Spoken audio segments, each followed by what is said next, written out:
Hello, and welcome to PopNerdery, the show that is nerdier than binge-watching a Bob Ross Beauty is Everywhere Netflix show just in order to create new euphemisms for your dicey, unkempt landscaping. PopNerdery is a place where you're allowed to have an opinion on anything in pop culture, but you gotta have more than just a little bit to say. Welcome to episode 19. We will pick out some of the headlines that have us talking and have had us talking for the last 3 months. Then we'll do a deep dive and give each other some pop culture recommendations. If this is the first time joining us, welcome. I am your host, Brent, and with me, as always, is the Brute to my Caesar, Toph. One time I stabbed you. One time. Yeah. Yep. And the Kanye to my Taylor, Dave. I am, in fact, the Kanye West of podcasting. I'm always fighting with somebody. It's so true. Gentlemen. I'm always fighting with Toph. Toph is the Taylor Swift of podcasting. And he only sleeps with guys like 2 or 3 times and then claims that they broke his heart.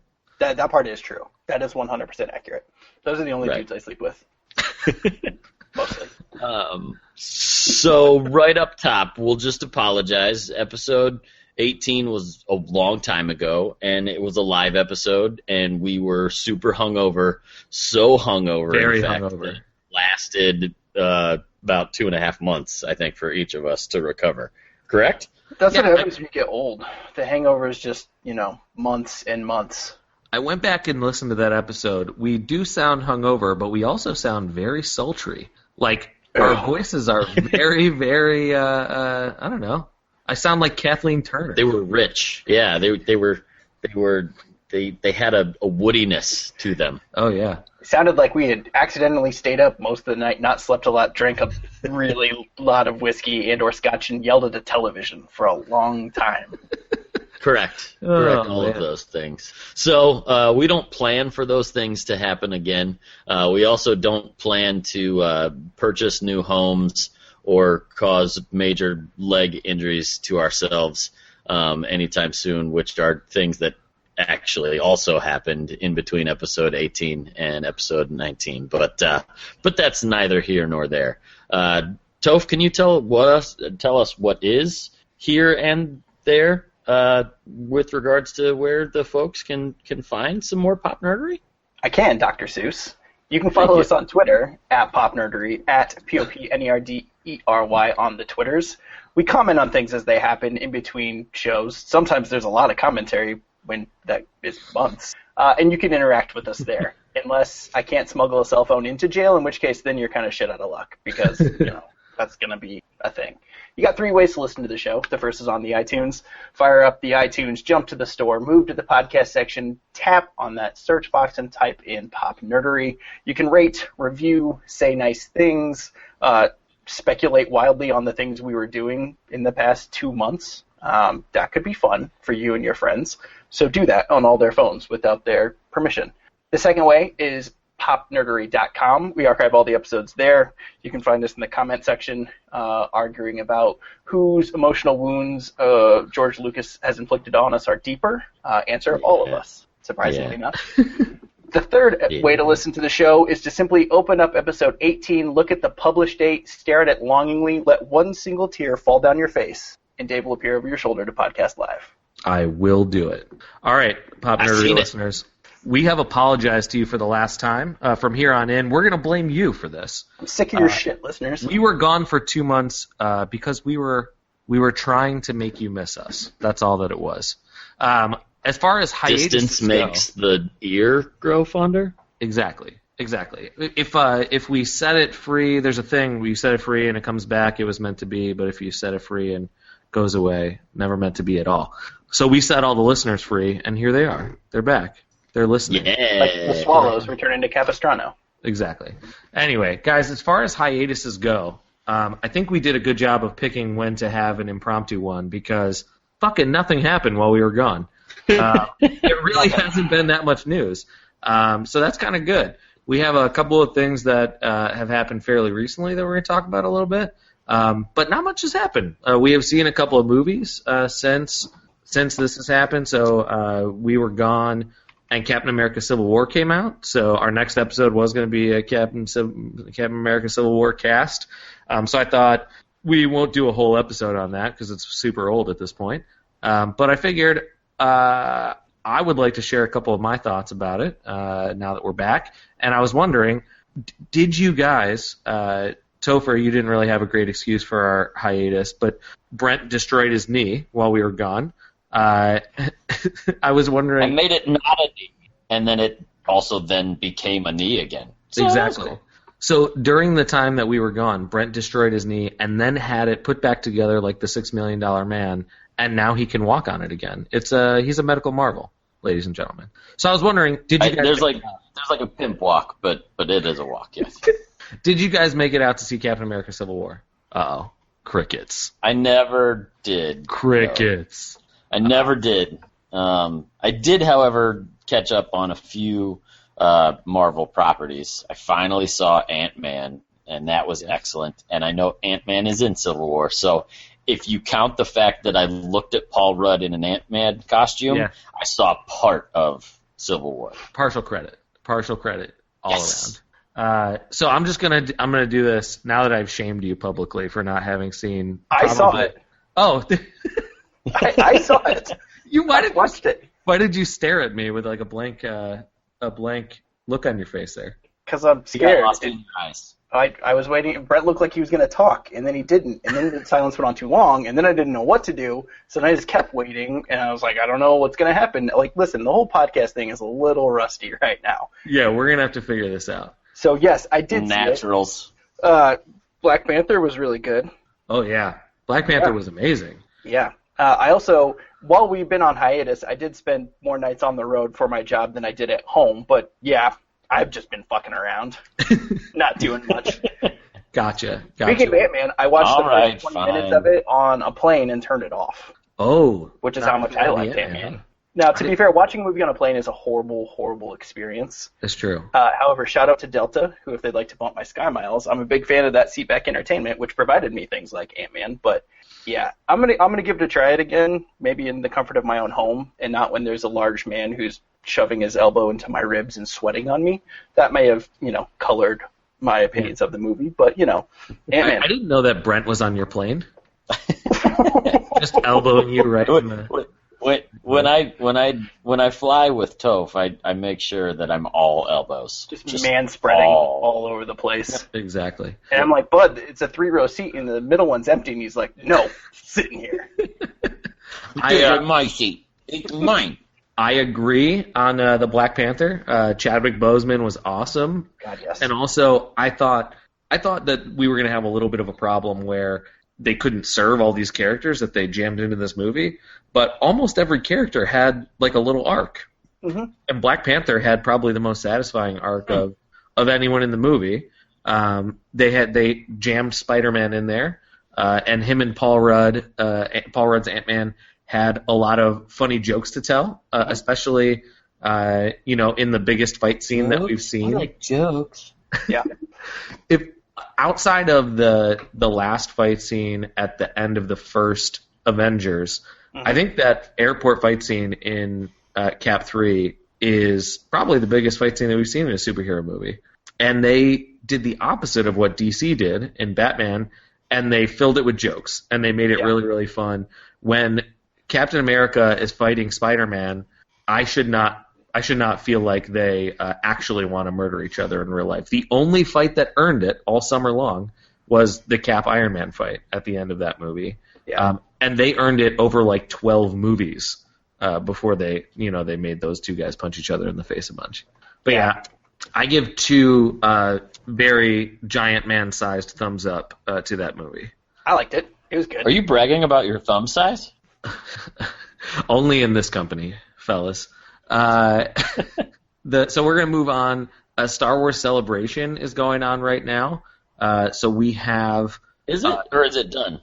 or it just finished, I don't know. I guess. I think Star Wars Celebration happened last week in the States, but there's a Star Wars Celebration Europe that's happening now. So we're still getting something like that. Residual news. So I keep seeing it in my Twitter feed. The biggest piece of news for like giant Star Wars canon nerds like the three of us is that Grand Admiral Thrawn, probably the most famous character from the extended universe, is going to make his way into the new Star Wars canon. So that's kind of a big deal. Yeah. He's going to debut in in Rebels Season 3, which we're actually going to talk about in our B segment today. We're going to debut a new type of B segment in this episode, so stick around. And then there's also going to be a novel. There will be a Thrawn-focused novel, which I anticipate will be fairly similar to the Tarkin novel that we got. I think we actually enjoyed it. We talked a little bit about it a couple episodes back. Yeah. And that Thrawn novel will be written by the person who understands that character the best and made him the villain that he is, Timothy Zahn. So I think that bringing Thrawn back in is a big deal. It was one of the cards that Lucasfilm had yet to play. One of the things that fans wanted to see. I'm sure that there will be some that are still a little bit pissed off that they didn't just make those 3 novels canon, the 3 Thrawn trilogy novels. But you know what? I saw Thrawn in the Rebels trailer, and I don't watch Rebels, but he looked like what I assumed Thrawn would look like. He talked like what I assumed Thrawn would talk like, and I hope they do justice to the character. Anything Agreed. else from Star Wars Celebration that had you guys a little excited? Did we ever talk about the Han Solo casting? I don't think we've officially ever. I don't think we did. So they did confirm Alden Ehrenreich as young Han Solo. He will be in the Han Solo anthology movie that comes out in 2017? 2018. No, 2018. Numbers are 2018. hard. Sorry. 2018. Yes, because we get Rogue One this year, Episode 8 next year, 2018 will be Han Solo. Will be the young Han Solo movie. So Alden Ehrenreich, if you don't know, was in the most recent, I believe it was Coen Brothers. This was Hail Caesar, right? Yes. Hail Most Caesar. recent, which I haven't seen, but I heard he was fantastic in it. Really good. And I've seen people do like photoshops of him in the Han Solo costume, and he kind of looks like Han Solo. So what are your thoughts on the casting, Brent? The little bit that I've seen of him gives me the impression that he has enough of the same kind of bravado and charisma that I think you need out of anyone trying to take up that mantle. He doesn't have the Harrison Ford voice, but that doesn't mean he can't get there. And I think that kind of visually he's close enough that as long as that charisma and bravado come across, I think you can get away with the voice. I think you can get away with, not having the exact same scar on the chin and things like that. So I'm into it because I do think the air that the guy kind of walks around with and has in the interviews I've seen and stuff is the biggest part that we were looking for. And the more that I think about this anthology film, the more that I feel like this is the easier one to pull off, because you have Chewie, right? Chewie isn't going to change. Right. Chewie will look like Chewie and sound like Chewie, so you're already halfway there. Half of the movie is definitely going to feel like, what it felt like to watch Episode 4, because you can't really fuck up Chewie. It's just a costume and a noise that they have at Lucasfilm at Skywalker Ranch or whatever to play. So I feel like this is going to be one where there will be that familiarity, even if you're unfamiliar with the guy they picked to play Han. Yeah. What about you, Toph? Thoughts? I saw him in Hail Caesar. Aside from that, I haven't seen anything else he's done. To me, the only thing that I think he's fine. I don't really have a feeling one way or the other. The thing that I think the best about this casting is that when Harrison Ford did Star Wars, I think he had 8 movies in 10 years or something like that. Like, he had no credits. Right. With the exception, maybe, if you want to count American Graffiti, which, while well received, wasn't exactly like an international sensation or anything. So he had no history coming into playing this, and thus, iconically, Harrison Ford is Han Solo. This guy has kind of the same thing going, where, with the exception of Hail Caesar, he's got no past, so he's not going to be the guy from The Thing. As much as I'd like to think that Coen Brothers films are as big in my head as they are in the rest of the world, they're not. Like, me and 9 other people saw Hail Caesar. So he's not. I think one of them was Ansel Einhort. I'm sure I'm messing up his name. The dude who did The Fault in Our Stars. Yeah. And he would have been the kid from The Fault in Our Stars playing Han Solo. Right. I don't know. There's something I like the connection between a young Harrison Ford getting that role and this kid who doesn't have a ton of projects under his belt either. I agree. And Star Wars is kind of known for that, too. I mean, look at how blown away most of us were with Boyega and Daisy Ridley. And there's already, reports that this Kelly Tran from Episode 8 is going to be a superstar, too. So it's like,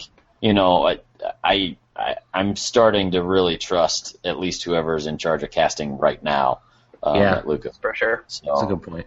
All right. The other big piece of news that happened while we were gone, this is a little bit old, but I did want to talk about it with Topher. As a big comic book fan, and Topher a huge fan of The Watchmen, right, Toph? I am indeed. Okay. As we all should be. Correct. DC Comics Rebirth happened, which was an 80-page special. Did you read it, Toph? I did. Okay, so did I. So I'm glad we both read it. It was an 80-page kind of giant issue written by Geoff Johns, and it was, I guess, if you want to look at it in a meta way, it was a way for them to explain what happened in the New 52 in canon. And so the backstory of the New 52 is we had all these refreshes. There were some changes to characters. There were some characters that were left out, and it was meant to streamline the continuity. This is essentially, and Geoff Johns is known for being a huge continuity guy. This is meant to restore most of, if not all of, the old continuity while explaining it in a narrative way, rather than more Flashpoint, right? That's kind of the line of demarcation that they said this is the break that we're going to say. Okay, let's. I don't want to say retcon because it wasn't quite that, but and they're keeping some of it. Of it. So, like Batman specifically, Batman had a historic run in the New 52 under Scott Snyder, Greg Capullo. So they're keeping everything that came from that, and you can see it in as much as Batman is wearing the same costume that he wore at the end of that in DC Comics Rebirth. So he never wore this costume before. They are staking their claim to say this is the guy, because Batman's continuity really didn't change in the New 52. He was the one character that was kind of left alone in the New 52 world. They figured, let's not fuck up the best thing we have going, which was smart. Yeah. So I'm going to spoil this issue for people, this DC Comics Rebirth. So if you want to go read it, go read it. I wholly recommend it. But essentially what happens, the way that they explain it away, it's revealed toward the end of the issue that Dr. Manhattan is kind of pulling the strings and has been pulling the strings. Dr. Manhattan is a character, if you haven't read Watchmen, shame on you.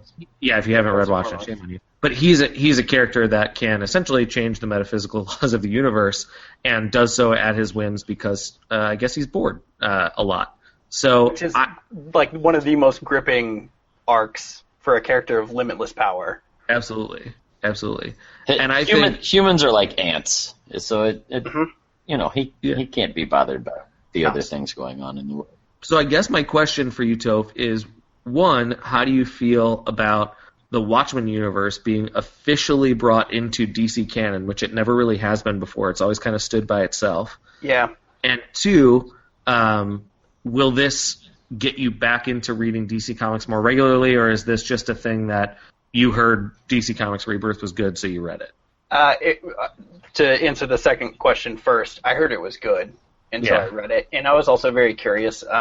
We've talked not extensively about the New 52, but they did a lot of things that were very fresh and interesting because they were like, we blew up the whole fucking thing and now we can do whatever we want to. And a lot of that was really interesting.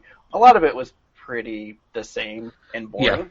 Yeah, there was quite a bit of it that was dog shit. Yeah, it was bad.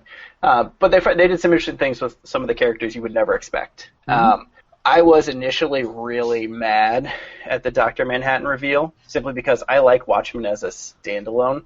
Yeah. I don't actually really want anything else to be done with it. There have been talks for years about doing prequel comics and continuing that, and, I think one of them was like Watchmen the Day After.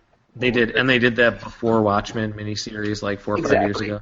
And that's, fine, whatever, I don't care. I like it really as a standalone piece.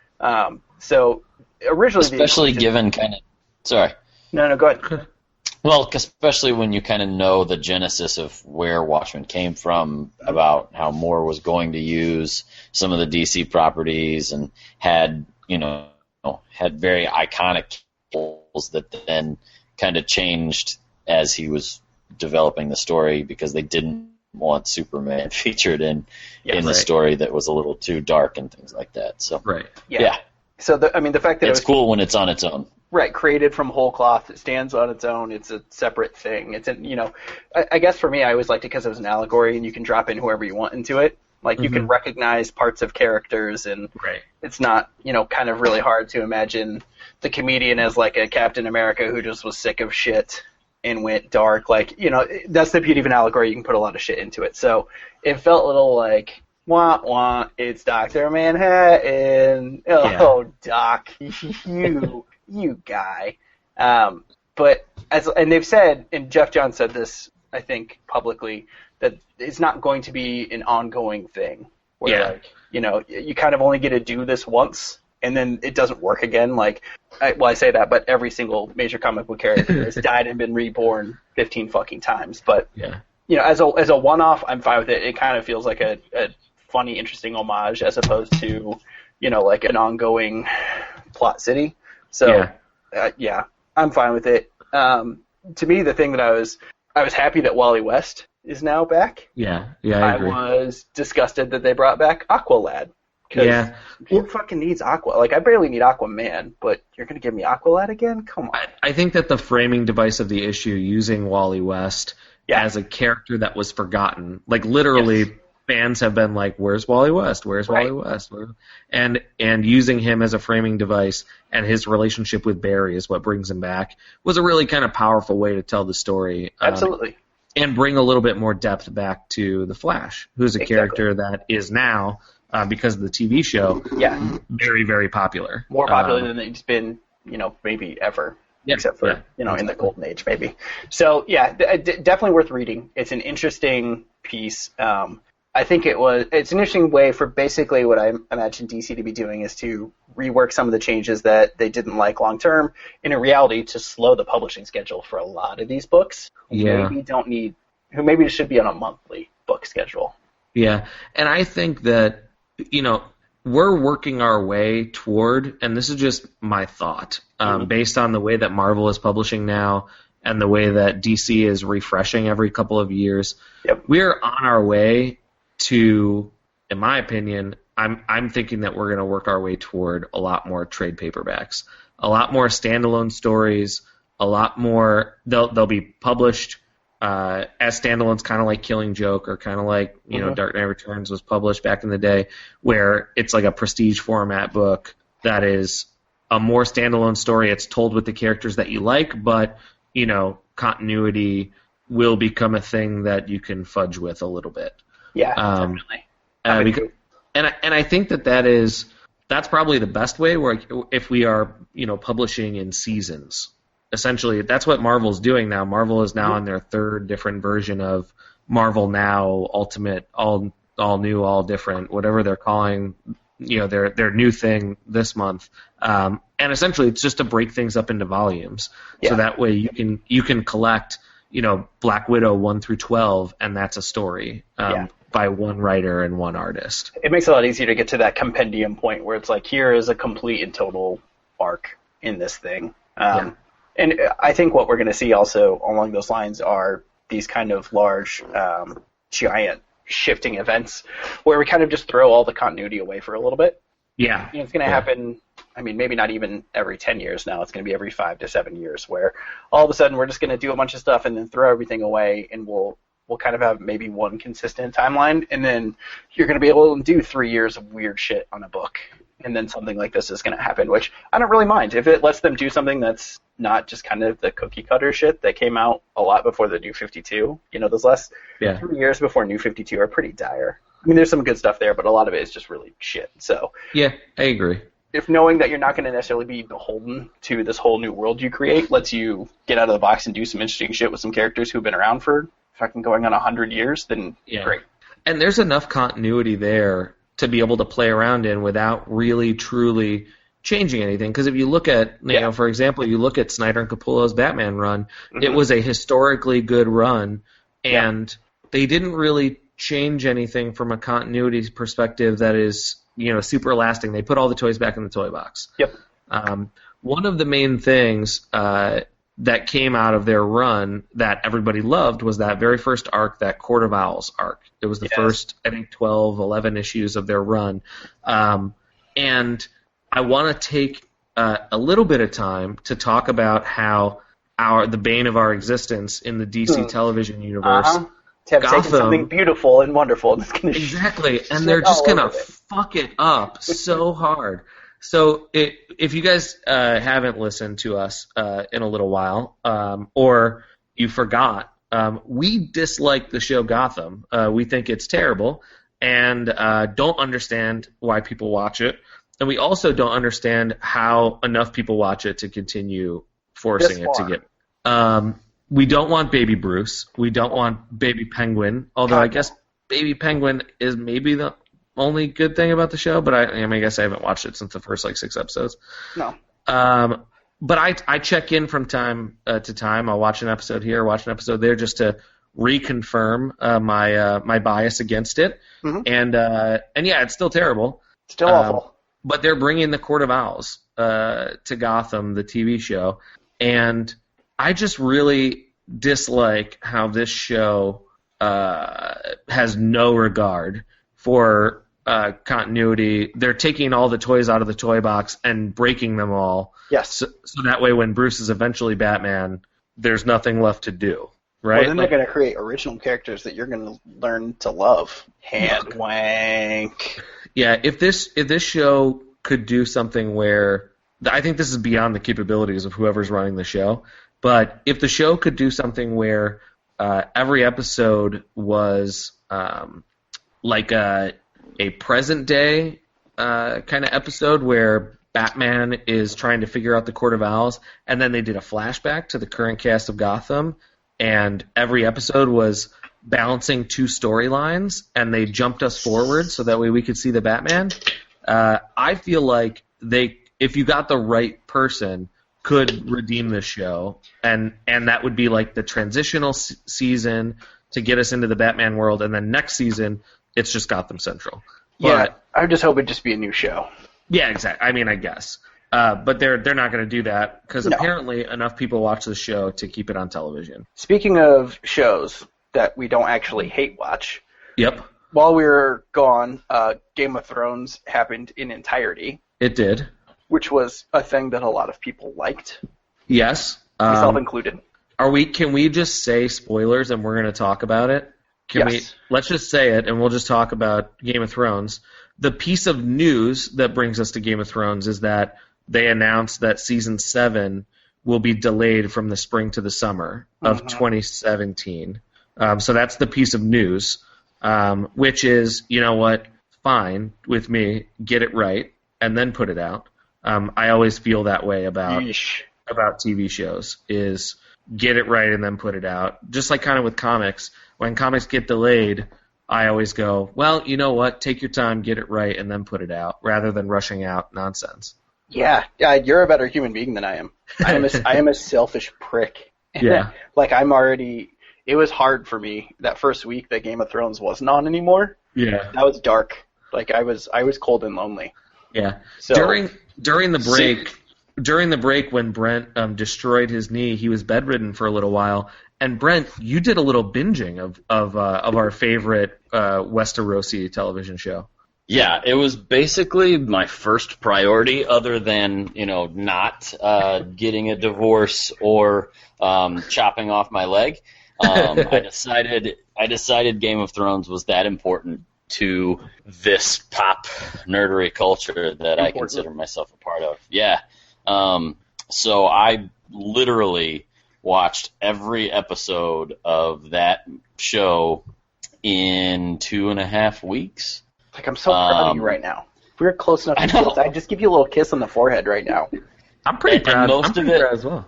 Most of it was done on my iPhone in the middle of the night when I couldn't sleep because I was in so much pain. So it was a great distraction. Because of that, give you like an iPad or something. It looks better at the very least. Like a kind of a screen. True. I started the show on an iPad, and that iPad died. Like, I couldn't even get it to turn on, whether it was plugged in or not. So much Game of Thrones, you actually murdered an iPad? I murdered an iPad. Did Joffrey get a hold of your iPad? Yes. It was an ordeal. I mean, if you think about that amount of content, that dense a product, I also have a little bit of pride in the fact that I was able to do it. But good God, am I glad I did. It's so good. I was able to watch the last 2 episodes of Game of Thrones Season 6 live, just like everybody else. And it felt important because arguably those are the 2 best episodes that we've had of that show. For sure. Yeah, right? And I loved Vader Cersei at the end, where she just went all black and was like, you know what? Mm-hmm. I'm embracing the bad. She was just fucking cutting down younglings left and right. Loved it. No fucks to give. Can I all her own younglings were gone. So before we dive in and really talk about season 6, Brent, can I ask you? Now that you binged this all in like 1 month's time, who is your favorite now dead character that it just pulled your heart out and stomped on when they got murdered on the show? So that is one thing I'll preface before I answer. That's one thing that is kind of frustrating with the fact that I binged the show, because this show you gotta like spend some headspace on after, especially like the Red Wedding and things. Oh yeah. So like I had none of the time to overanalyze episodes. I had none of the time to like even segment seasons. Like I would wait binge years watch for books. Yeah, I'd binge watch, half of season 3 and a quarter of season 4 in one sitting, and I didn't realize, I didn't pay attention at the time to like know which season I liked the best or anything. But I keep being drawn actually to a lot of the female characters that have died. Like I really liked Ygritte, kind of that story arc. But I do now. I know more.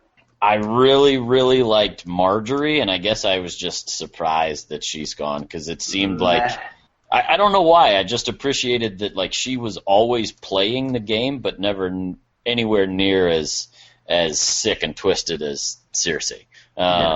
So she was playing the game of Thrones, but not in such a vicious, cold-hearted way.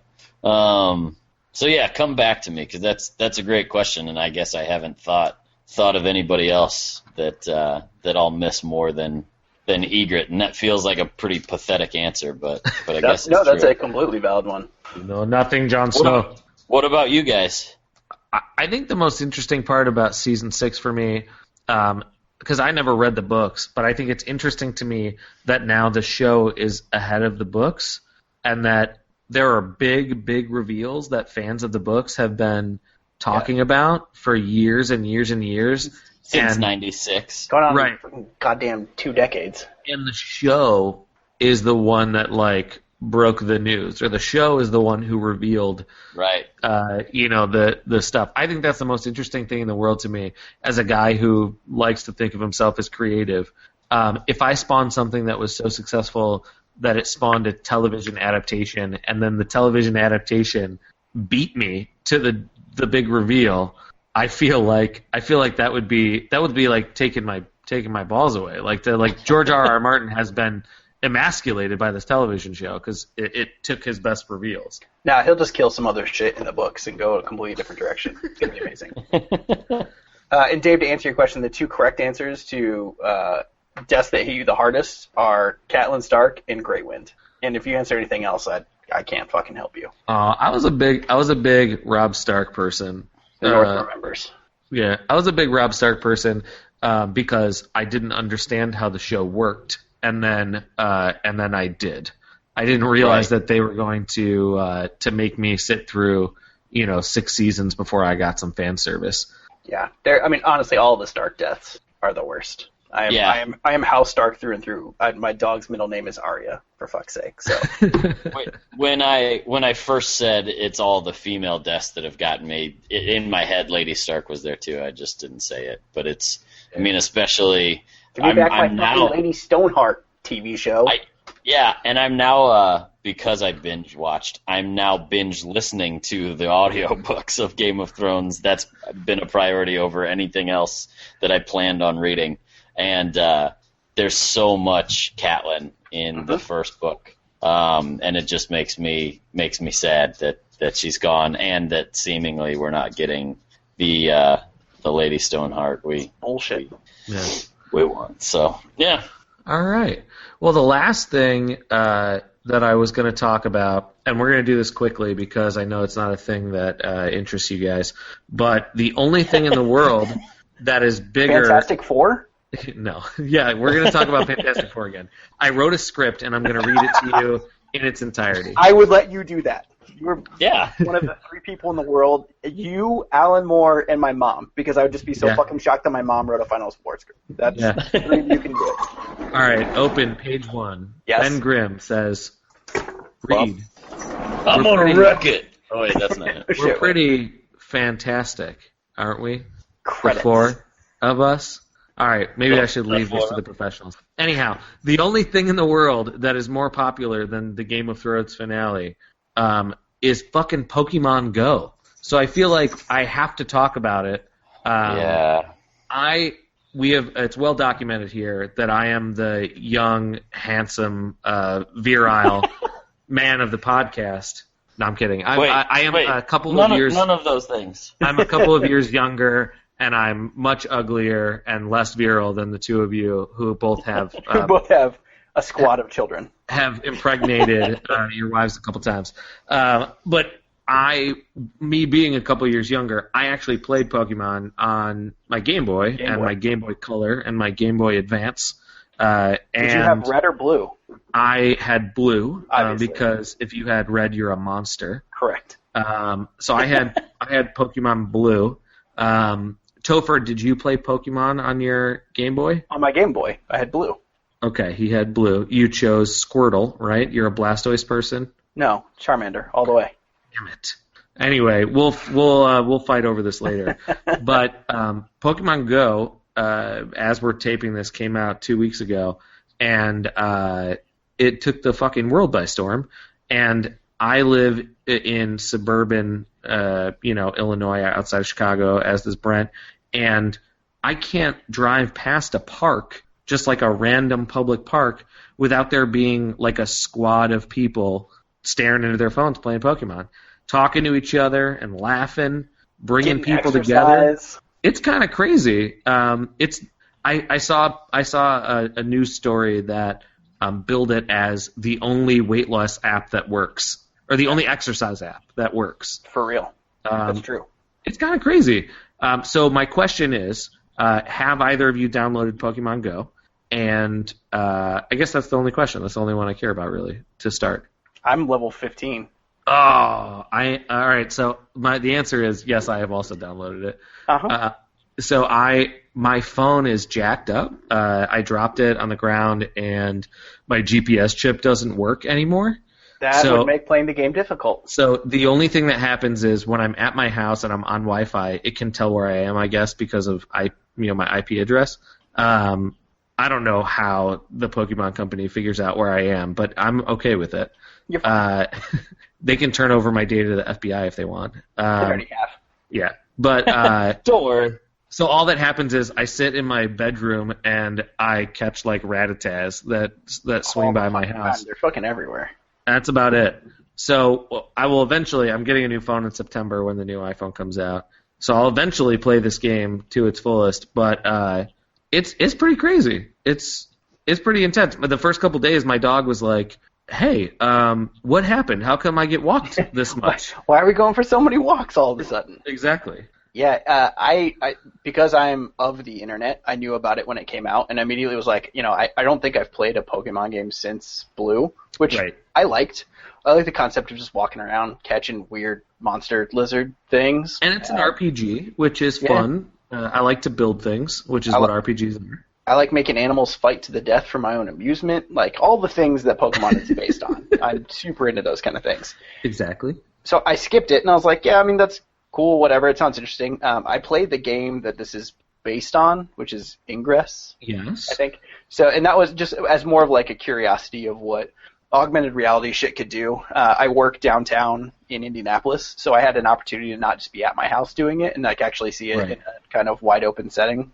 Then I got to the office and found out that like almost half of my coworkers were playing. Right. I jokingly said something about it, and like half of them were like, I'm already level 3. And these are people who have probably never played a video game in their life. Like we're talking about like Minesweeper, Brick Breaker, and Snake on the Nokia they had in high school.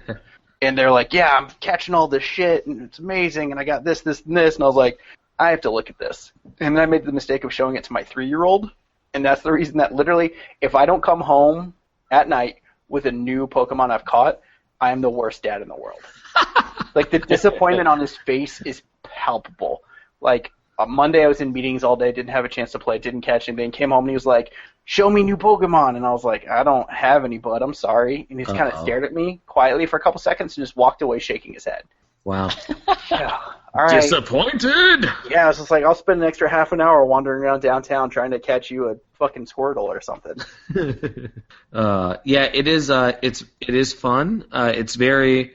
I think the only way that you could get people to get out and walk around and look at weird statues in their neighborhood that they've never looked at before, or like graffiti murals, is to mix it with nostalgia. And honestly, that's the driving force behind this podcast. So it's definitely something that we can understand. Makes sense. So I'm excited to see kind of what happens with it, and if they build upon this, or if it's still kind of, because I mean, if we're honest, as guys who play video games or have played video games in our lives, it's not a deep experience. It's just right now it's very surface level, and they're still rolling it out, and they have server issues and all kinds of stuff.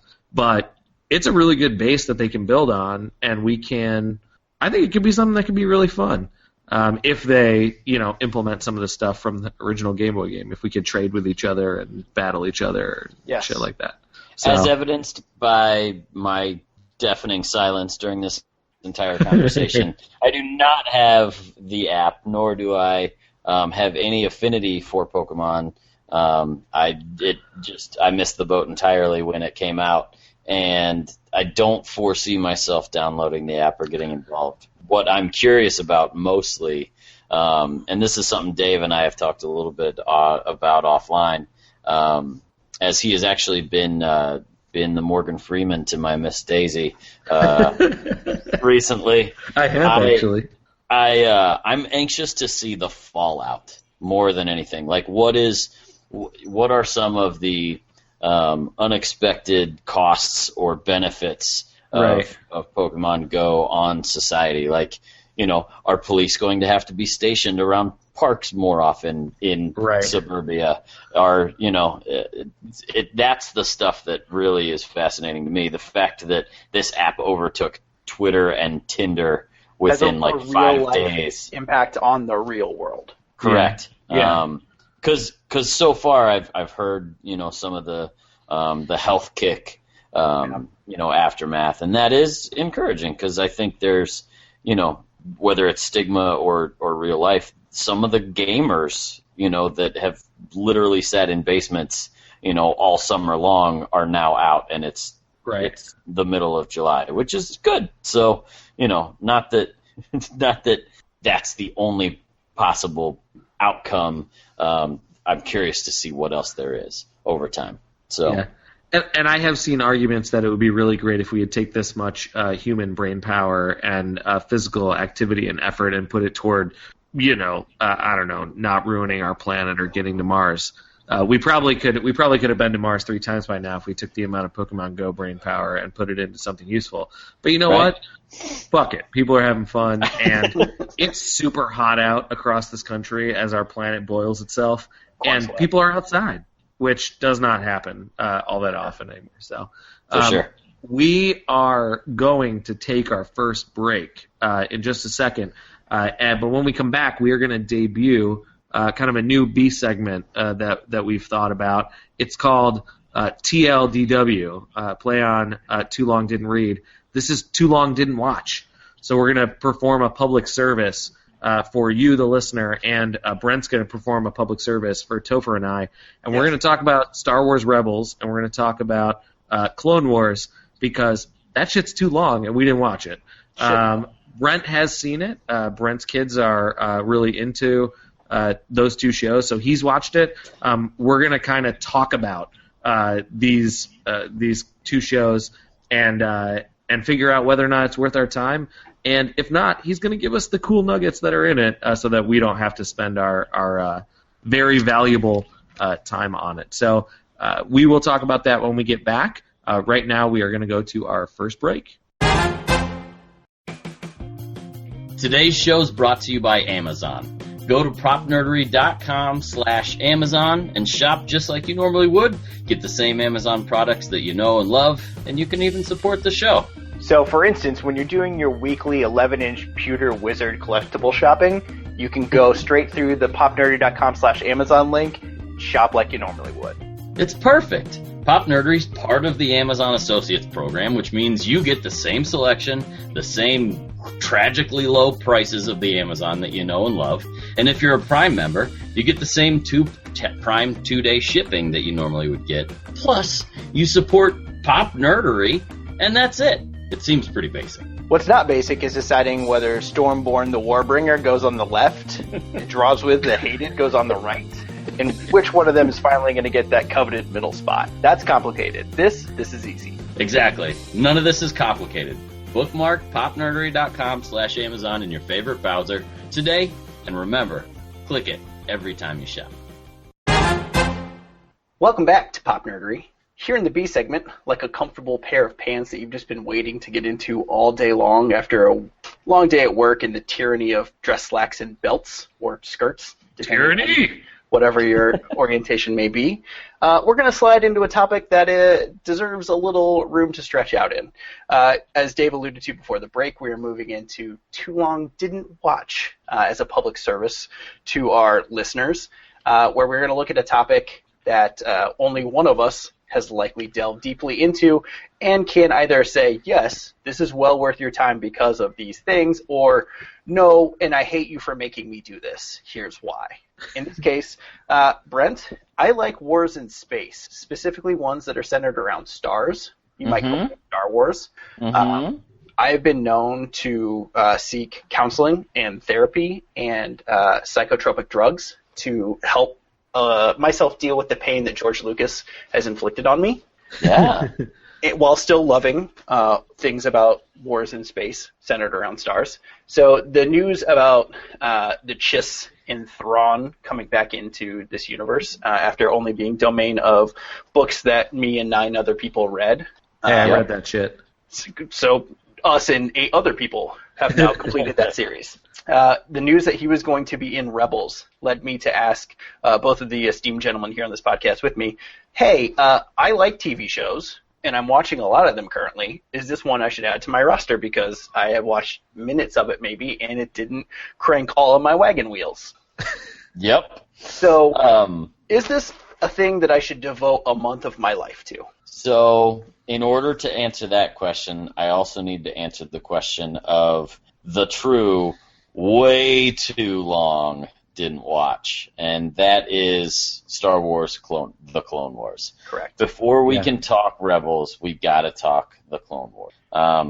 If you have no familiarity at all with either of these properties, I'll give you the quick summation. Star Wars The Clone Wars started off as just a movie. 3 years after Episode 3 came out, George had some exciting things that he thought everyone would want to see in an animated series, and give Anakin a Padawan for no fucking reason that doesn't line up with... Because more Anakin was what we all came out of those theaters just fucking clamoring for. Right.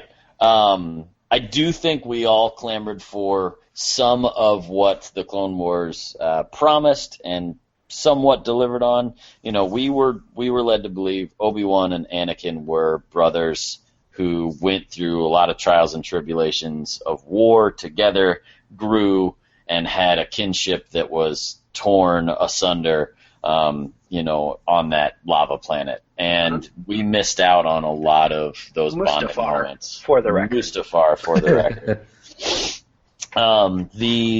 The show made some valiant efforts to make that happen.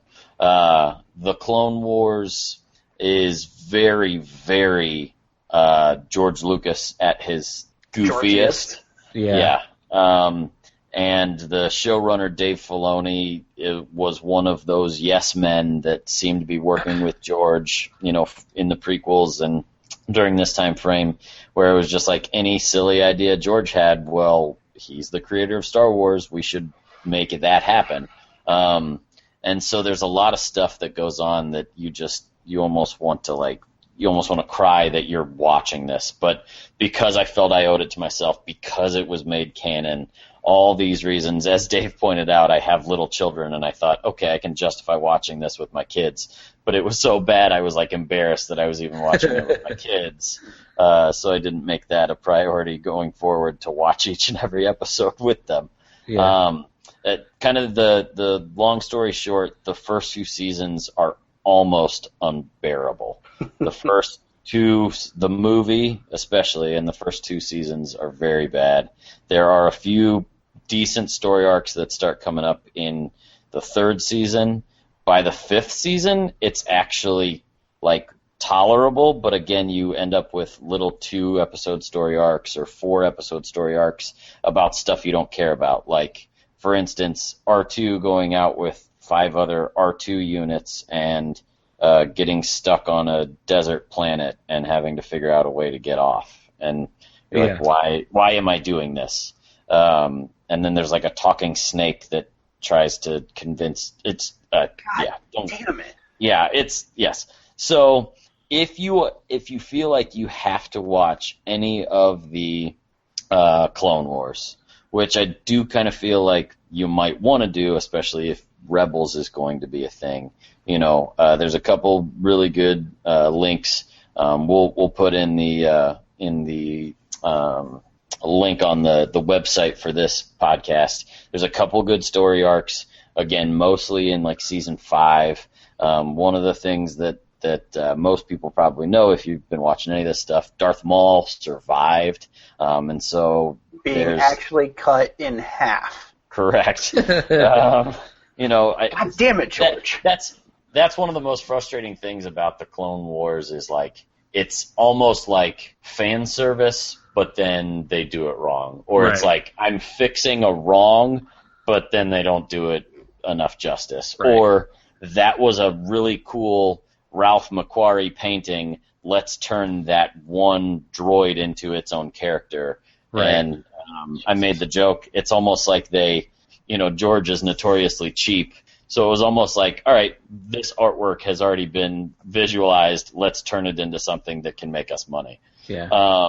So there are 6 seasons of this thing, correct? Correct. So I watched Yeah. When Brent started this journey of going back and watching the Clone Wars, when you got to the point, I think it was toward the end of season 2, like the last couple episodes of season 2, you started getting encouraged, and you told me about it, and you said, "Hey, you have to struggle through the beginning, but it gets a little bit better, and it gets a little bit watchable." I made it through the first 2.5 seasons. Is that the worst damning with faint praise I've ever heard? I know, and watchable? Brent, I will give Brent a pass. Like, he didn't oversell it to me. No, obviously. I wanted to like it. Like, I wanted. Yeah. And we did a whole thing. I think it was in our recommendations at some point. We talked about this thing called the Phantom Edit, which I wrote a piece about on our talkback section on the forum on the website on PopNerdery.com. I wanted the prequels to be good, and there was this guy who, long story short, edited the prequels together to take the good parts and leave out the bad parts, the silly P-USA shit, and edited them together into something that is watchable, something that focuses on the relationship between the kind of non-love triangle between Obi-Wan, Anakin, and Padme, which is kind of what I wanted to see from Clone Wars. So I'll kind of support you, Brent. There are some 2 to 3 episode arcs that do focus on that relationship that leave out the silliness. And even, Anakin's Padawan in the show, who's Ahsoka Tano, who has become very important, I guess, in the community that watches these things, because she showed up in Rebels, spoiler. I think there are some very good episodes and very good story arcs in here, but you do have to sit through a ton of nonsense. I think it would be really helpful if we had, here's the 3-episode arc you should watch from Season 3, and here are the 2 4-episode arcs that you should watch from Season 4. I think that it would be nice if Lucasfilm even would point out, hey, if you're an adult and you want to catch, just the episodes that matter for the canon, here they are, and kind of list them out. I think that would be something that would be helpful.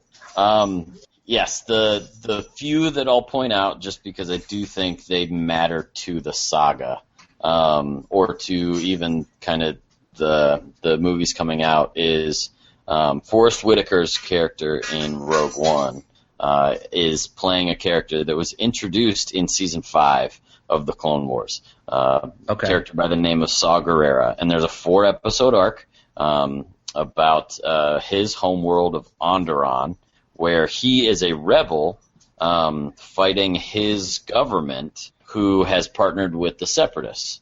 And the Jedi have to support these rebels to try and help them overthrow their own government so they can get the Separatists out of power. And so it kind of plants some of the seeds of rebellion, and it plants some of the,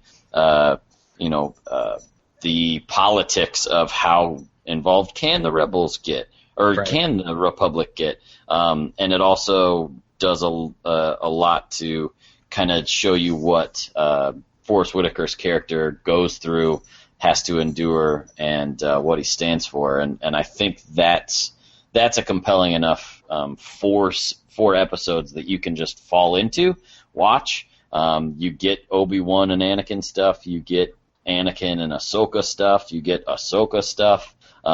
So it's Twi'lek? Correct. Yes, she is a Twi'lek. Wait, no, is she actually a Twi'lek? She's not a Twi'lek. No. I don't know her species. Ayla Secura is the Twi'lek. Oh, sorry. And she is in. I believe she's in Clone Wars and Rebels a little bit. Yes, not Rebels, but yes, in Clone Wars.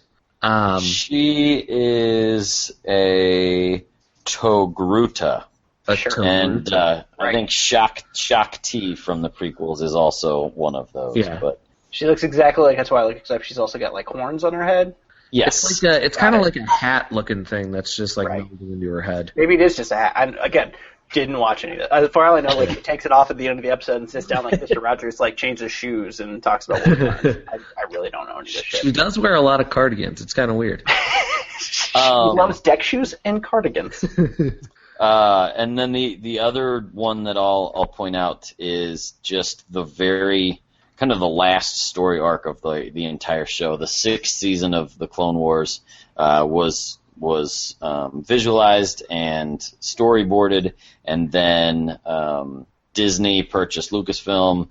They didn't really know what to do with this show, which was airing, I think, at the time on Cartoon Network. Yeah. And so the very last little story arc follows Yoda exploring kind of all the craziness that happened with the ordering of the clones and makes contact with Qui-Gon Jinn. And while, again, it gets pretty goofy and almost fantastical at a certain point, there is some interesting stuff that you see Yoda is learning and wanting to explore more, which kind of is important to the saga.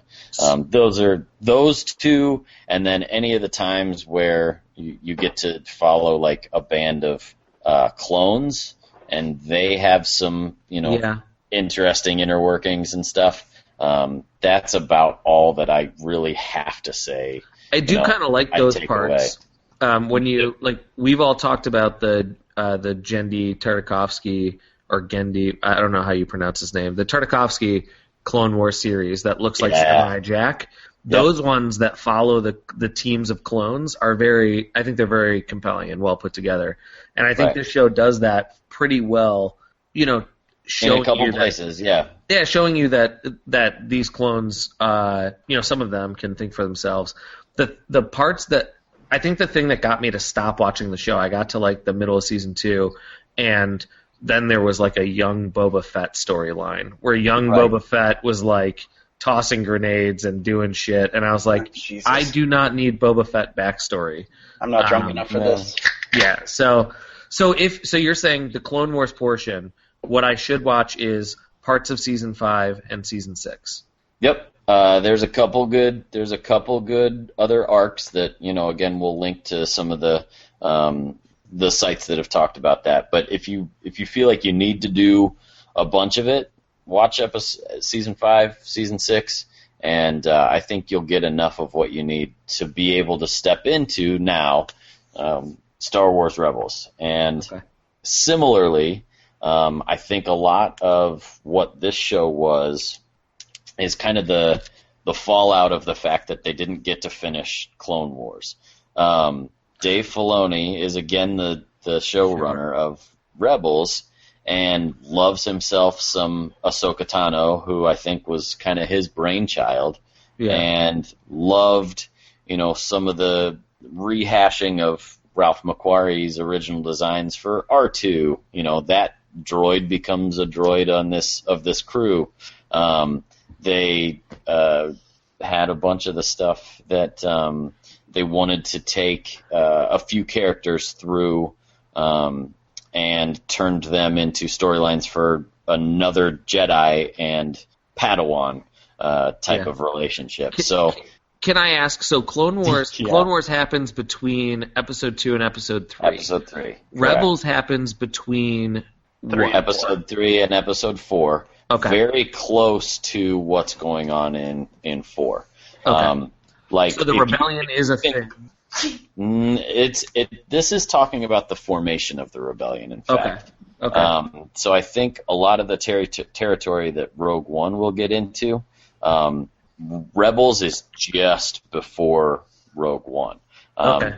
There will be, I'm sure, some overlapping themes as far as who these people are, why they're getting involved. I bet Rebels will start to include characters that are in Rogue One, but from what I've read online, they specifically wanted to keep Rogue One its own entity and not just make it Rebels on the big screen, but then Rebels will take on some of the characters and story arcs that are kind of introduced in Rogue One. So, along with known Lucas puppet, Dave Filoni, is the primary writer one of the show creators, producer, I don't know, but Simon Kinberg? Yes, that is correct. The known criminal who is responsible for X2 and X3, along with... I will say X2 is one of the best superhero movies that there is. X2 is amazing. X3 is terrible, but X2 is pretty amazing. I would tend to agree that X3 is the more egregious. X3 is pretty bad. But Simon Kinberg was also in charge of the Fantastic Four franchise for Fox.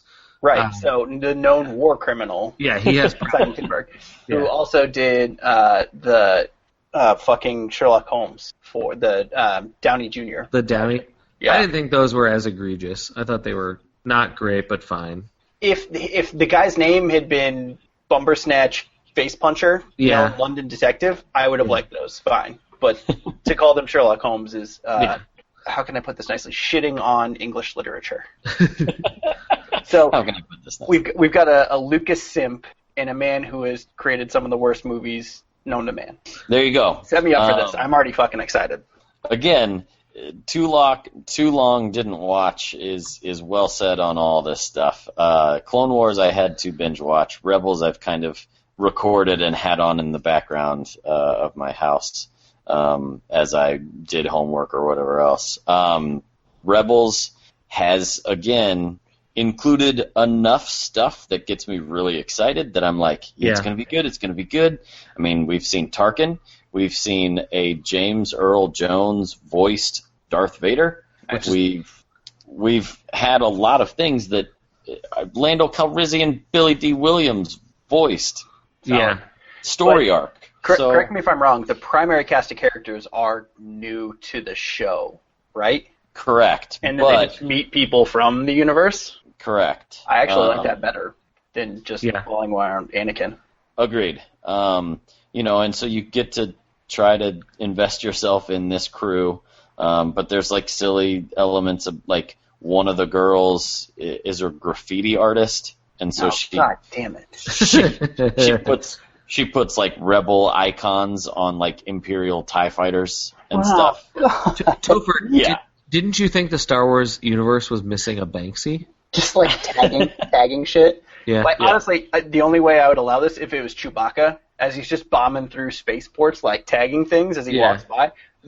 I could live with that. So I guess my main problem with Rebels, why I never really got into it, Brent, was that I've seen episode 4 through 6, and none of these characters are in episode 4 through 6. So something happens. Do they all die?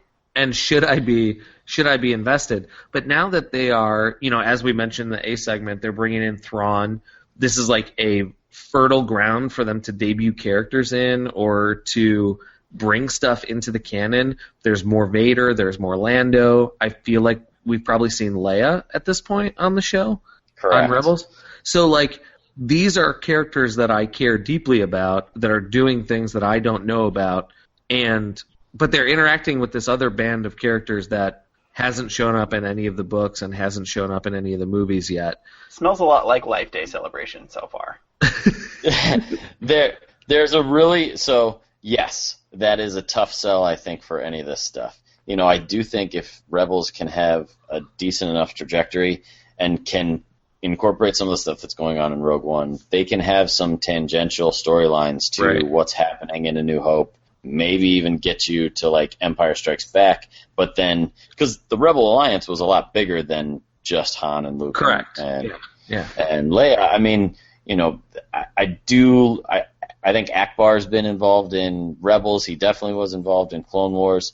There's actually a fun fan theory that Captain Rex, who was one of the clone troopers, that also gets incorporated in the Rebels storyline, is the random old man that's with the Rebels on Endor in Return of the Jedi. Nice. I know that guy. So there's some retconning that's happening with all this stuff that makes it kind of fun, but it'd be lovely to almost see all that stuff play out.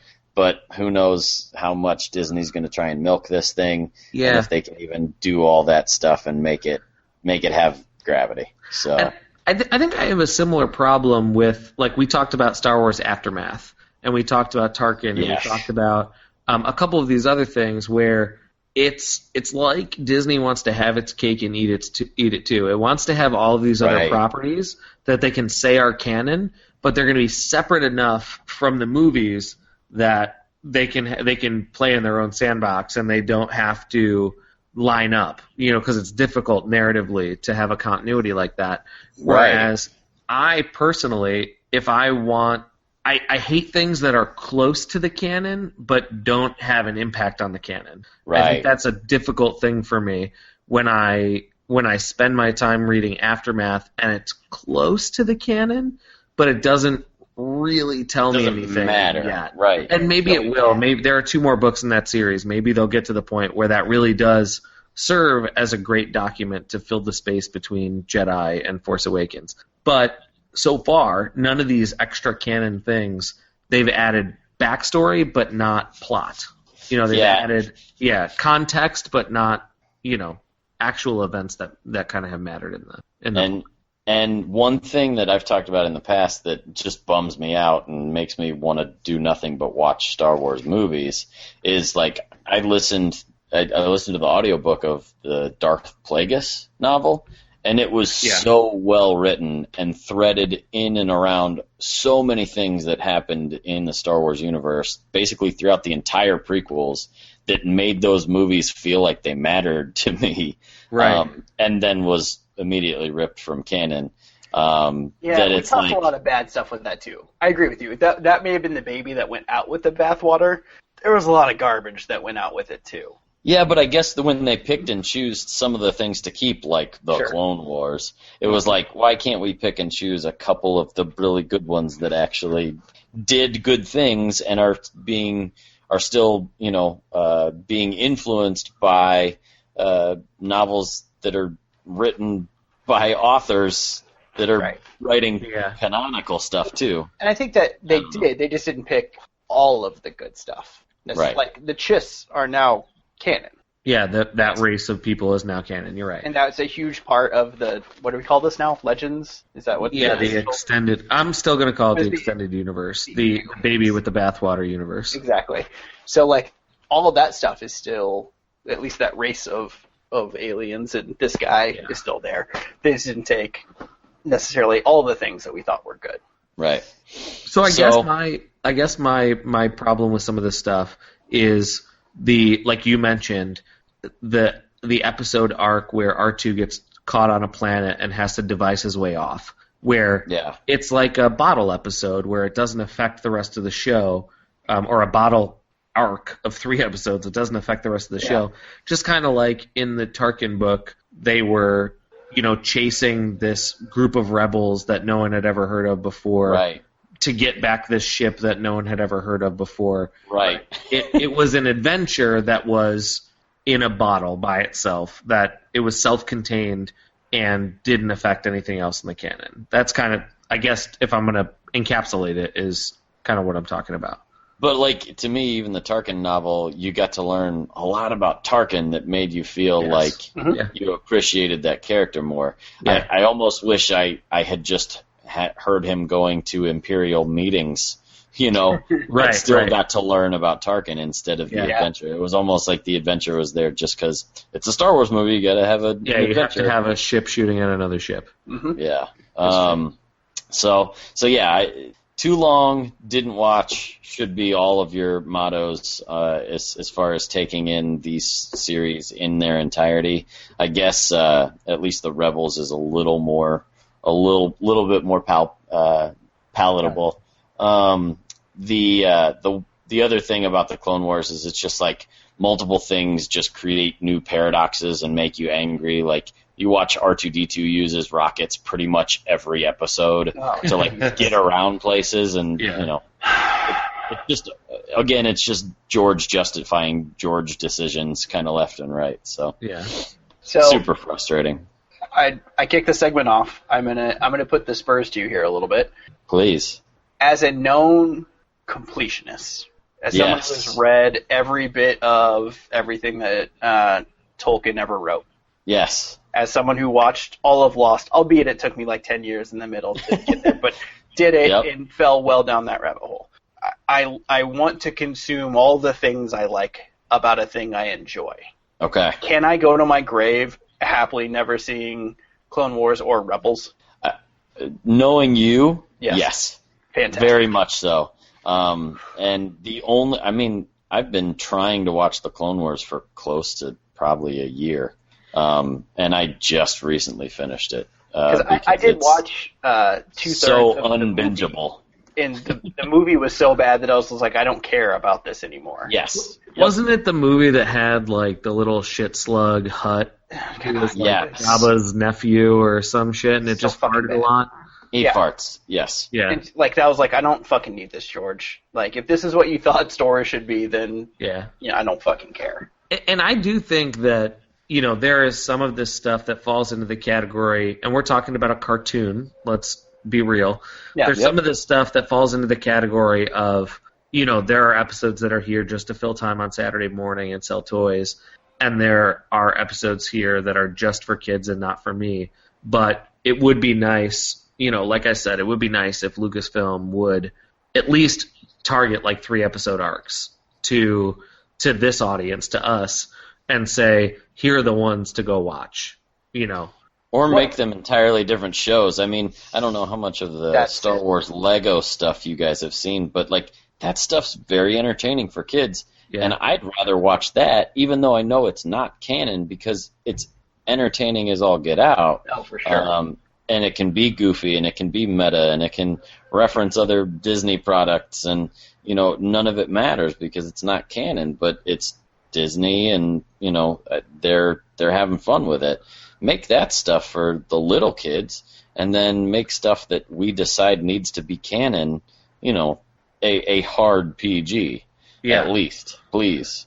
Yeah, and doing it in an animated way certainly does, limit the budget. So you could make a show for adults that is animated if you want to limit the budget, so that way you don't have to do, full on CGI and build sets and stuff like that. But you could run like a 10-episode Netflix series that's all about the relationship between Anakin and Obi-Wan, and I would watch the fuck out of that. That would be great. But the other thing about Too Long Didn't Watch in this instance is every season is like 24, 25, 26 episodes, right? Yeah, they're very long. Yeah. It is a pain to get through. I mean, there were times I couldn't even get through one episode. And when you're trying to binge watch something and like 10 minutes into the show, you're like, I'll just turn it off tonight. Yeah. That says a lot about says a lot about your hopes of getting through it. Mm-hmm. And I can appreciate a good animated offering, even if it's not the most adult. I mean, we've already talked about the Tartakovsky. That stuff. Yeah, there were some mildly goofy elements in that show, but for the most part, it was great. Go. And there's no fat there. That's the thing, is there's a lot of fat here. Tons of fat. The one thing I did like about Clone Wars is you had that guy who yelled at you at the beginning of every episode. Last time on Clone Wars, I do like that guy. He's like a 1942 World War II propaganda voice. Yes, yeah. I liked the idea of that, but then it just got annoying by the end of 6 seasons of so much fodder. The one thing on the Tartakovsky show, they did a lot of episodes where there was like no talking. Yes, and so that helps. They used the element of silence as like its own part of the narrative. Mm-hmm. Which is it was just so smart, and I think it's a real shame. A real shame that didn't get some more funding and some more love at the time. But what are you gonna do? What are you gonna do? So, what are you gonna do? If you love the goofier elements of the prequels, the Clone Wars will definitely be right up your alley. If you don't, again, I would focus on a couple of the story arcs. If you're a completist, you can try to muster enough strength to get through the whole thing. But I think one of those 3 options needs to be really thought through before you just try to start binge watching the whole thing. If you do appreciate the goofier aspects, can you go ahead and at us on Twitter at PopNerdery? Go ahead and comment. I'm and just tell us who you are. I want to know that someone out there exists that this is actually targeted to, and they're like, fuck yes, I have a Jar Jar Binks tattoo on my inner thigh. Like, I honestly want to know, no judgment. I won't come to your house. I'm just supremely curious to see if there are, because I would love to think that, you know what, I'm just an old angry man, and that there's like a huge group of people out there who are like, no, we fucking loved that. At which point, then honestly, I would feel better about it. I could be like, oh, you know what, just wasn't for me. Yeah. If something's not for me, then I have no problem looking at it and going, I don't like this, but it must not be for me. So in which case, this is like live and let live. That's cool. Right. But you don't fucking exist. So great. So the overall verdict is pick and choose. pick and choose, and it is far too long, and it sounds like Topher and we should be happy that we didn't watch. I'm going hard pass on this one. I feel comfortable with that. All right. I'm overly optimistic and effusive sometimes about the things that I like, and this did not get any of the thumbs up. Neither, frankly. But Rebels is the more palatable of the two. So yeah. Solid. So I feel like we've put a good bow on this. I think you can expect that one of the three of us going forward will subject themselves to something questionable, and hopefully we come out with something great that we can recommend wholeheartedly. But I think more often than not, you might find that one of us has suffered for something that turns out wasn't really good, and we can ward you off and save your time. Yeah, and sometimes we might not cover things that are too long. It might just be no time didn't watch. I've got a list on Netflix. My list is like 150 items long. I don't have time to watch all of it, but you know what? There might be a documentary on there that Topher has watched, and he can tell me, yes, worth your time, not worth your time. So it might not always be too long didn't watch. It might just be, hey, we got no time. Let's perform a public service for each other and tell each other. Precisely. Go do the thing. Do the things. So with that, we're headed to the break. Stick around. We've got some recommendations to catch up on from the past 2 months, so I'm excited. You should be excited. Everybody get excited. Oh, I'm pumped. This episode of the PopNerdery Podcast is brought to you by Audible. Go to popnerdery.com/audible and sign up for a free trial. Support the show and get hours of entertainment. So, Brent, I really like the sound of your voice. Do you read me the audiobooks?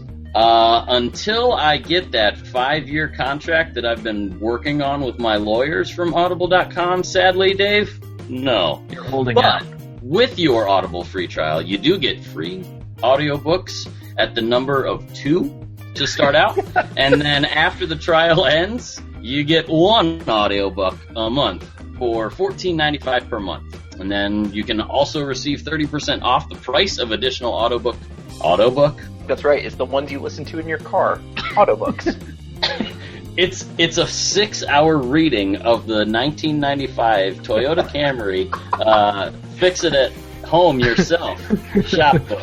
I want a Haynes manual on audiobook. The diagrams. All right, so this is a little car, and it looks like it's pretty sad, and some of the tires are flat now.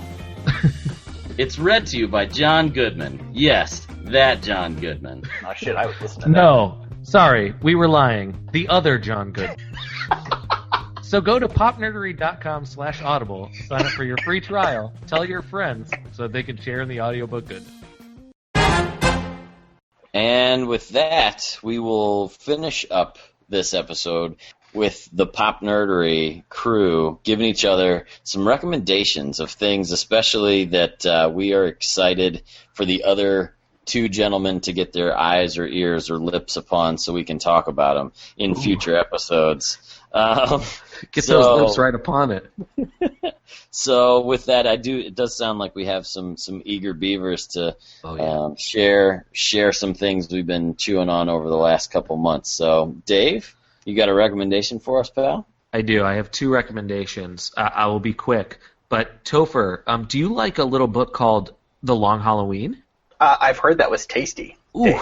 Toph, who wrote and drew Long Halloween? It's Loeb and Sale. Is it? Okay. Yes. Thank you. That was my first instinct, and then in the back of my head I was like, that's not right. You're going to fuck this up. So the good thing about Jeph Loeb and Tim Sale is that they work together a lot, and almost everything they produce is great. So Jeph Loeb and Tim Sale did The Long Halloween, and they did a number of other Batman stories that Topher and I both love. They also are fairly famous on the Marvel side of the house for their Colors series. If you haven't read a thing called Spider-Man Blue and you need a good cry, go out and get that because it will make you cry. If you want to point out a thing that validates comic books as an art form, like superhero comic books as an art form, something that can tug the heartstrings, go out and give somebody Spider-Man Blue. But my recommendation is something new that they've put out, the trade paperback for Captain America White, which is a part of this Colors series. just came out, and I got it from my local library this last weekend. And shout out to libraries. Libraries. Holy cow, it is good. It's really good. The trade is my specific recommendation because the episode or the individual issues have been out for a little while. But the trade has an introduction from Marcus and McFeely, the writers of the Captain America film series. Very nice. And they kind of talk about what Captain America means to us. And it's a good introduction, worth reading. And the same kind of art style that you get from Tim Sale in pretty much everything he does kind of carries its way over here and adds a little bit of, those 40s propaganda posters to it. What was the Hulk series? Is it Hulk Gray? It's Hulk Gray. Is that, yes. So that's the colors, my favorite of those. Yeah, so the colors series is Spider-Man Blue, Hulk Gray, Daredevil Yellow, and Captain America White. That's it so far. Captain America White is kind of a story. They're all kind of origins. They're all kind of primers. If you want like one Spider-Man story to hand off to a friend or one Captain America story to hand off to a friend that's self-contained and kind of gives you backstory and kind of gives you, a little tug at the heartstrings at the same time, the color series is great for that. Yes. So Captain America White, the trade, just came out, and I wholeheartely recommend it. If you know anything about Captain America and Bucky, you kind of know how this one goes. But it's definitely worth a read, and the artwork is bonkers. It's not hyper realistic in some of the ways that I usually recommend art, like a Capullo or like an Ivan Reis or the guy who did Infinity that I'm blanking on right now, who I love. But it's the art is fantastic. It's beautiful to look at. The second recommendation I have is a video game, and I know that neither of you guys have time for video games in your life, so I'm going to go quick. But it's this game called Dying Light, and it's been out for a little while, and it is the only zombie game that I've ever played and liked. Did you play Left 4 Dead? Well, I did. So Left 4 Dead is more like first-person shooter than I typically do. Okay. So I need like a little bit of RPG or a little bit of campaign mode or something like that. Yeah. So this game is kind of like I would say it's kind of like Fallout with zombies or Skyrim with zombies, but a little bit less involved. So I can play it for an hour and make some progress and do some cool stuff, and I don't have to play it for 300 hours, right? This was made by Techland, who made such amazing things as Call of Juarez, Dead Island, and then the subsequent in those as well, which are fantastic games. And the cool thing about it is that since it came out a while ago, it has a bunch of expansions, and it has a bunch of like little things that come with the bundle on Xbox One. So I got probably $100 to $125 worth of game for $35, which I think everybody. Oh, it's a wonderful thing. Absolutely, I think everybody in the pop nerdery world can get up on a deep discount. So it's very fun. You can craft weapons such as the Constable, which is a police baton with a ninja throwing star at the top that is electrocuted. Like you do. And also you can do a little Shaun of the Dead a tribute and just hit people with a cricket bat. Who doesn't like that? Never a bad idea. So Dying Light and Captain America White. Those are my two quick recommendations for this week. Very cool. Toph, anything you especially want us to talk about, pal? Oh, hell yes. I'm double dipping. I'm going for dose. I have one that is a little bit older. It's a Showtime show called Billions, which I had actually never heard of. It came out in January of this year, and it completely missed my radar until I had someone who, with a straight face, described it to me as the best show since The Wire. And I was like, that's such an audacious claim. Like, I can't not watch this show now. While I don't know that I necessarily agree with that, I watched the entire series, I think, in a week. It's only 12 episodes. Who's in the show? So let me tell you about who's in the show. It stars Damian Lewis, Anything with Damian Lewis. So, from Homeland, and more importantly, as Major Richard Winters from Band of Brothers, because that shit's delicious. Absolutely. Paul Giamatti plays a district attorney for the Southern District of New York. He plays an angry, scowly-faced man? Yes, but he also has a heart of gold. I'm just kidding. He doesn't. I know that's Maggie Siff, who I knew from Sons of Anarchy as Jax's wife, as well as Malin Akerman, who has been in a couple things I knew. The first time I saw her was Harold and Kumar Go to White Castle, I think was the first thing. But she has things that are also good that other people might know her for. I mean, as Silk Spectre 2. The whole show is about a Southern District of New York district attorney versus a hedge fund capitalist who makes $1 billion at the snap of a finger.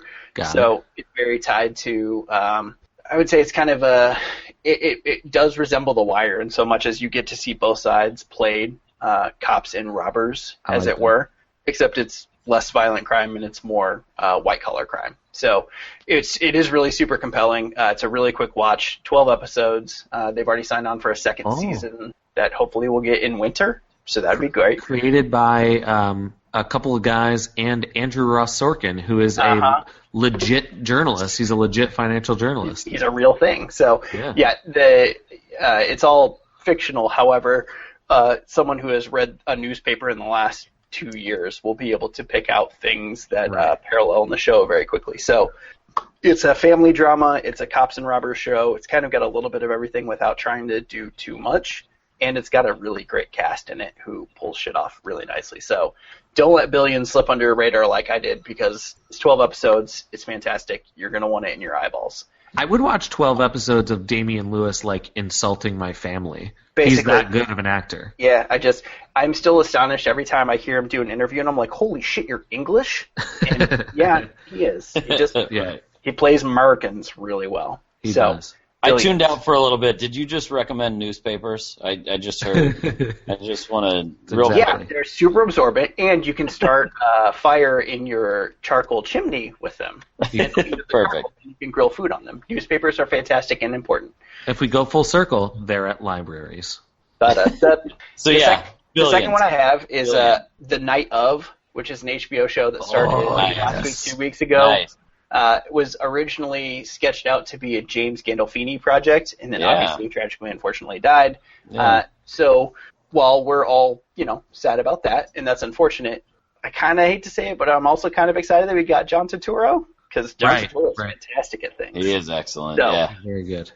The funny thing is, I read this article about how this is supposed to be a Gandolfini project and everything else. So I watched the first episode, which is very compelling. If you like the podcast Serial, I think I can recommend The Night Of very easily, and you would fall into that. But I also watched it, watching John Turturro, who is fantastic in it, and thinking, what would Gandolfini have done here? Yeah. How would he have played? And it becomes an interesting thought piece as a side.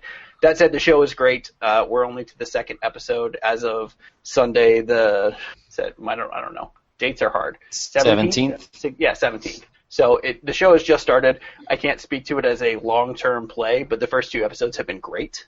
And if you're looking to get into something as a regular weekly watch on Sundays, now that Game of Thrones has left us cold and alone, this ain't half bad for time filling. And it is, it's kind of built like, we've talked a lot about British series where the first episode is 90 minutes long. Right. It's a little movie in and of itself, and it is. I've seen it build in reviews as the long version of a Law and Order episode. You're gonna see 9 or 10 hours of a really good Law and Order episode with some of the best acting you've seen. Because there are only 8 episodes to the first series, so it does not go on forever and ever. Amen. It's going to be kind of not short and sweet because, like I said, the first episode is not even this long. But it's going to be the season will be concluded in 8 episodes, so they're going to jam a lot of shit into that. Yeah, that one was definitely on my radar, but I haven't heard anybody other than the mass Twitter internet voice of everyone saying it's amazing. So I'm telling you to go ahead and put that one in your eyeballs. Great recommendation. Awesome. Very good. Similarly, I've heard some really, really encouraging things about my recommendation. So I'm making the ill-advised recommendation of I haven't seen more than 10 minutes of this yet, but I'm planning to binge watch the hells out of it. Netflix just on the 15th of July released a show called Stranger Things. Yes. I don't know if either of you have heard much about this, but unless Toph just had a spontaneous orgasm, it sounds like he has. No, I did, but the show is also good. Sorry, those two things were unrelated. Perfect. Stranger Things was billed to me by somebody I do trust as, everything that my 11-year-old self would possibly like in a TV show. It is a show set. Fair, yeah.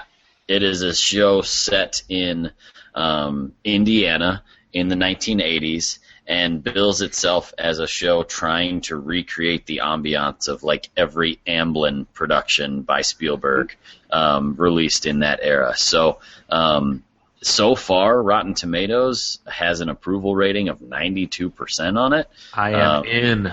Which is pretty excellent, and it definitely, I think, strikes a lot of the tones, even just a couple minutes into the show, that seems super perfect. And Winona Ryder's in it, who just seems very appropriate for that sort of space to live in. They're marketing the show really strangely.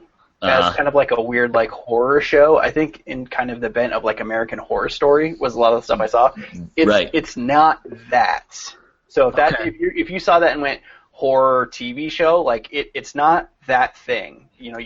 Get through the first episode and it kind of the tone is set really clearly after the end of the first episode. And it's the business, as the kids are saying on the streets these days. Have you binged the whole show already? No, I am only 3 episodes in. Great. Okay. Good. But you've been very into it. Sounds like so far. Yes. So good. I'm making a very ill-advised but fervent recommendation. I'm gonna go ahead and co-sign that one. So awesome. You're safe. Awesome. So guys, it took a little while for us to get rolling, but I think we really killed it by the C segment here. These recommendations are straight fire.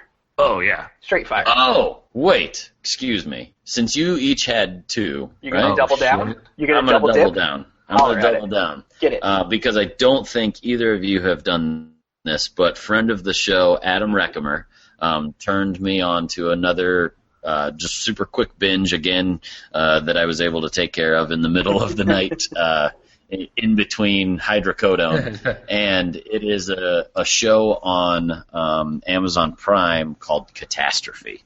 Have either of you seen that show? Catastrophe is great. Yes, we talked about it, Dave. It's on my list. Tell me more. Sell me. Elevator pitch me. So it is a show about a 3-night stand, if you're familiar with the concept. Sure. Between a guy visiting the UK on business and a lady, and she ends up pregnant. Sure. He ends up, finding out from overseas that she is pregnant, and he moves back on a whim to see if that hot and heavy long weekend they spent together, could turn into a romance. But it's one of the most honest, dishonest relationship bonding moments that I've ever seen. I watched it with my wife. Here's another quick sell. It's 6 half-hour episodes. Yes. Is the entire first season. So you can whip through it in one night with, if you want to sit down with your wife and watch it.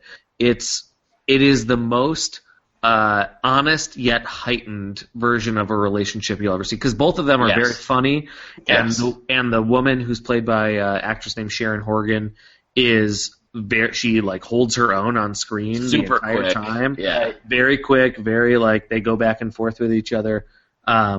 It's an adult relationship, which you don't see on TV very often. Right, because we're so used to, the canned spam sitcoms, and it's not that. FX had a couple shows that almost hit the same tone in Married, and another show, You're the Worst, but it's like more adult and and more funny. Because Amazon has been whipping this down my throat. It's like, I'm just here for my episode of Star Trek. Like, I get, okay, yes, you made a show. So I've been completely dismissive of it. Not because of what they showed me wasn't funny, but I've seen the same promo, no joke, at least 56 times. Yeah. It is 100%. Like, if someone says, I need one thing to binge in a night, it's my go-to now, because it is very good. And you can watch it with your wife. You can watch it, with a group of friends, and it's still funny. It is an all-purpose quick binge. All right. Well done show. And another just tiny little selling point. The gentleman from the show is somebody who was not at all on my radar, but then I learned enough about him. Oh, yeah. He was somehow voted like the most hilarious Twitter account or something at some point along the way. Yeah. So do you know Rob Delaney from Twitter? I do know Rob Delaney from Twitter. So he is the male star of the show, the male lead of the show. To be fair, Danger Guerrero wins every funniest Twitter account ever. I agree. So. But Rob Delaney. Rob Delaney is hilarious as shit. I've never seen a minute of the show, but I know he's funny. And he is completely different on the show than he is on his Twitter account, which is an interesting wrinkle in and of itself. I like that. Yeah. So there you go. There's 2 recommendations from all 3 of us. 6 of them. Put them in your eyeballs. And that's quick math for you folks. That's the type of fast-hitting hot takes and quick math you're going to get when you come back in episode 20, which is hopefully next week, not 2.5 months from now. And we hope to see you. Because if we don't see you, then we're not seeing each other, and that's just a bad thing for everybody. So thanks for joining us. Gentlemen, as always, my pleasure, and copious amounts of finger guns. Pew, pew. Pew, pew, pew.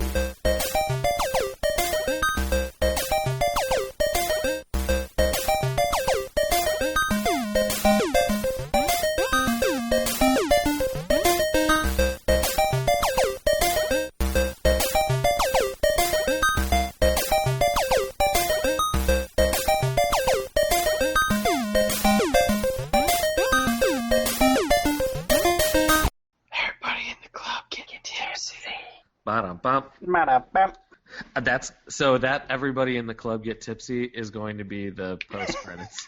Awesome. I mean, I would hope so. I'm writing it down right now.